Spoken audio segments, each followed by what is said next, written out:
to speak is really nervous, and I figured I just belong the agony, because I just like doing that. I am very, very privileged, honored to be able to present to Wallingford's Teacher of the Year. This year, we are fortunate, as is every year, to have an incredible group of teachers to choose from. This year, we have an exceptional candidate, and I am really pleased with her energy, her enthusiasm, her motivation, her commitment to her students and the town of Wallingford. And that is incredible, and that is something that must be noted. Her timeless efforts to help those less fortunate in our community is something that I know certainly I took a step back and thought about what I do on a daily basis. So I do not want to drag this on any longer because I can see her in her seat shaking and getting nervous, and of course she's surrounded by such great friends who are just egging her on, because that's what you do when you're a good friend. But at this time, without further ado, Ms. Stephanie Rubin, Teacher of the Year.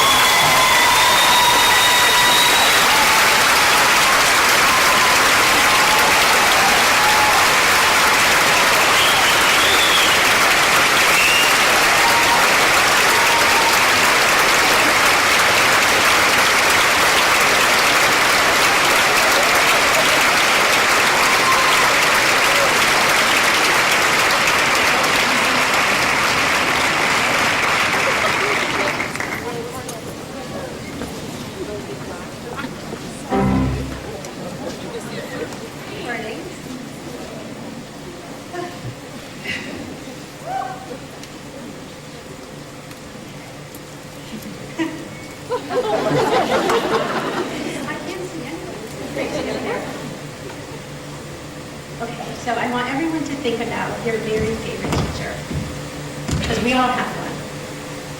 When you hear that phrase, who do you think of? Do you think of your kindergarten teacher who held your hand as you waved goodbye to your parents on the very first day of school?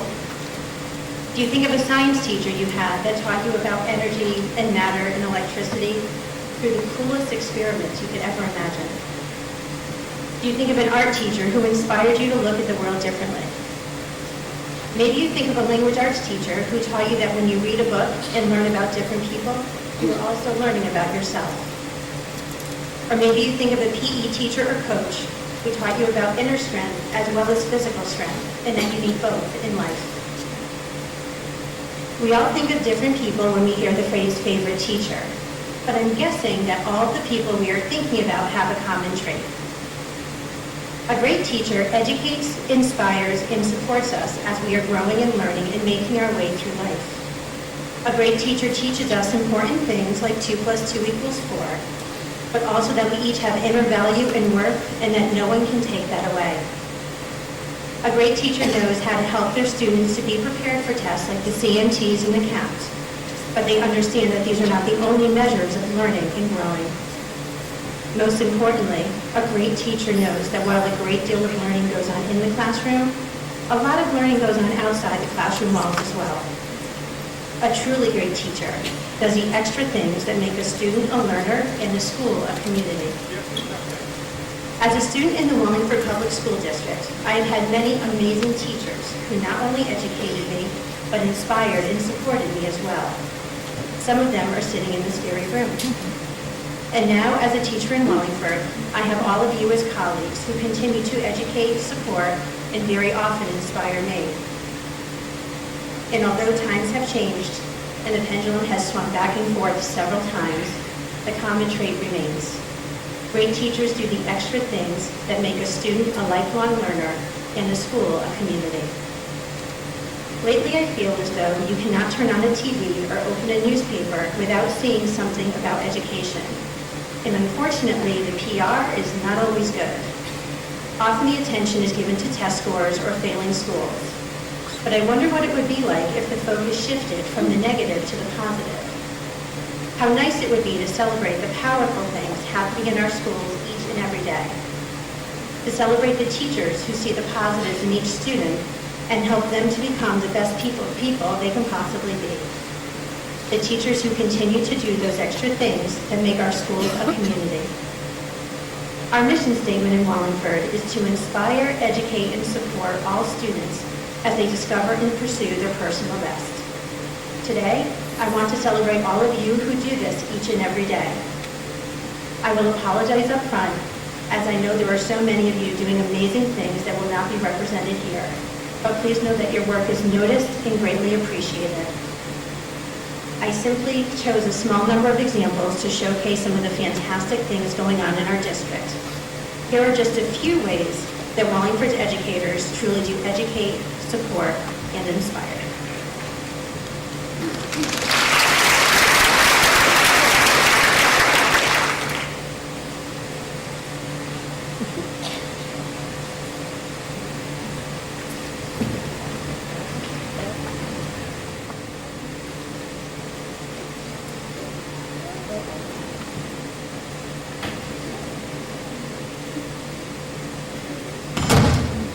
My favorite thing about working in fifth grade is listening to the students talk about the stuff that they're learning.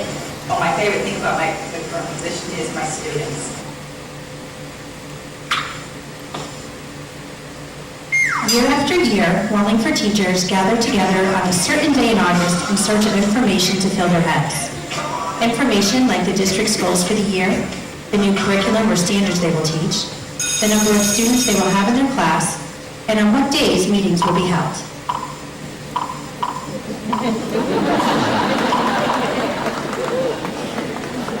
Today, I hope you leave not only with your head filled with information, but your hearts filled with inspiration as well. The good thing is that in Wallingford, you don't have to look far to find inspiration. For example, you might drive over to Sheehan and sit with Cheryl and Carrie and see how they build community within their senior class.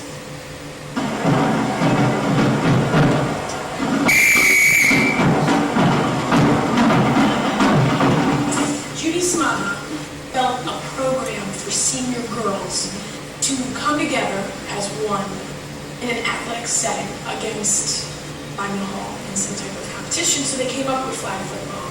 But we talk about a family atmosphere. Talk about how you will never have this accomplishment ever. Your high school career with all senior girls, maybe looking around the crowd. I always say this on day one. You may look around and you might say, I never got along with that girl, or I don't even know who that girl is. By the end, they will be your sister. They will be your family member that we'll never forget about. So if you think about that, that's more than 3/4 of the entire senior class. The boys, they're kind of the same thing. There's all these guys, and some of them didn't know each other before, and some of them are involved in sports, and some of them are not. But then it's also neat to see, because we don't assign things, they decide themselves. Who's going to do the music? Who's going to do the choreography? Who's going to do the outfits? Who's going to design the shirt? And it's neat to see the kids stepping up into those roles and getting it done.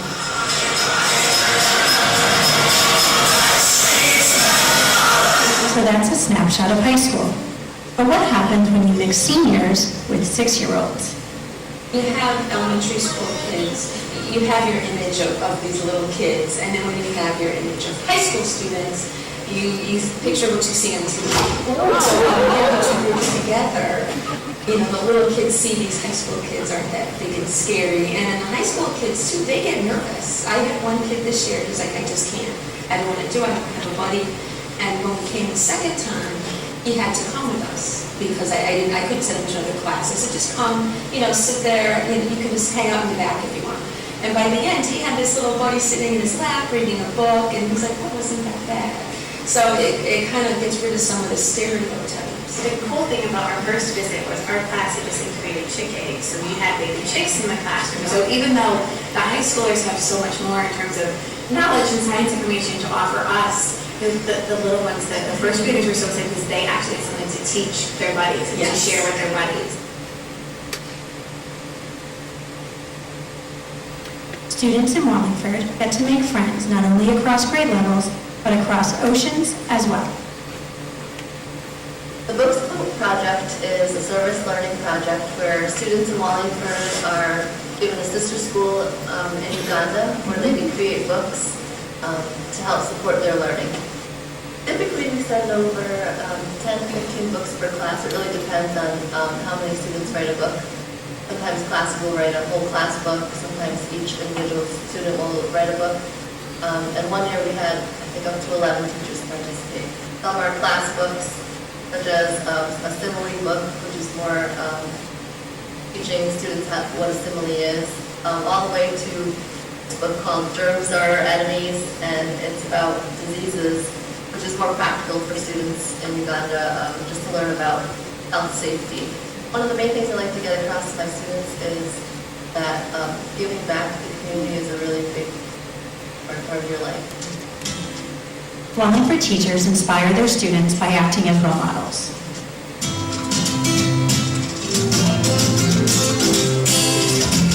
Pick me up from the bottom, up to the top, love. Wallingford teachers educate by teaching what they love. Sorry, advances, take my chances on every day.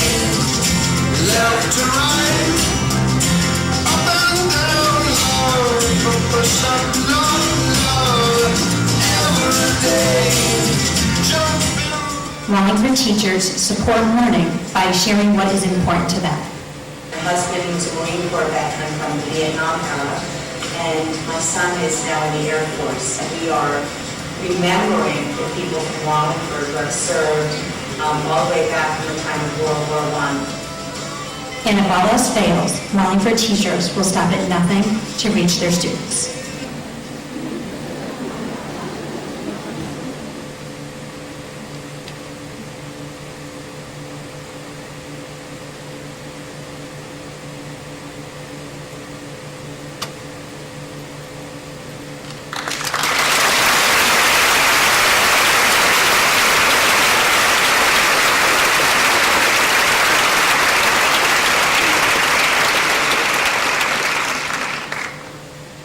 Thank you for inviting me here to speak today, and thank you for helping to make Wallingford the amazing community it is. Have a great year.